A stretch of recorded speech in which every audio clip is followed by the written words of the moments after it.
Sir देखिए, मैं औरंगाबाद के जितने भी अधिकारी हैं जिन्होंने ये फैसला लिया है कि लॉकडाउन है तो हम आगे बढ़ा रहे हैं, मैं उनका स्वागत करता हूं, क्योंकि यही लोगों की भावना थी और यही लोगों की मांग थी।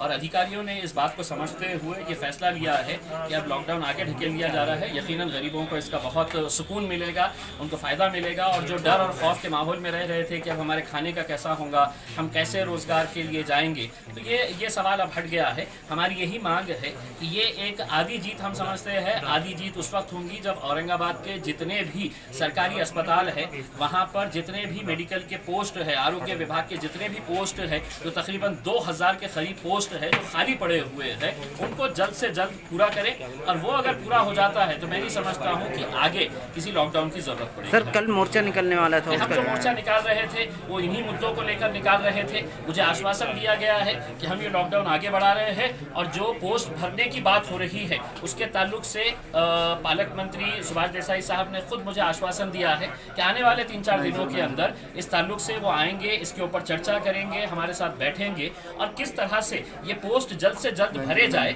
इसके बारे में वो फैसला करेंगे। सर जो आपकी काविशें थी, मेहनत कर रहे थे आप, तो आपको लगता है उसका फल मिला है? नहीं, मेहनत मेरी नहीं थी। ये औरंगाबाद की पूरी जनता जो थी, वो सभी लोग ये जानते थे कि इसका सबसे बड़ा खामियाजा अगर किसी को भुगतना पड़ेगा तो वो गरीब जनता को भुगतना पड़ेगा। और इसीलिए बहुत सारे संगठन, बहुत सारे लोग इसके अंदर शामिल हुए, आए और उन्होंने ये फैसला किया कि नहीं, हम एक बार सड़कों के ऊपर आएंगे इन गरीब लोगों की मदद करने के लिए। तो मैं उन तमाम लोगों का भी तहे दिल से शुक्रिया अदा करता हूँ।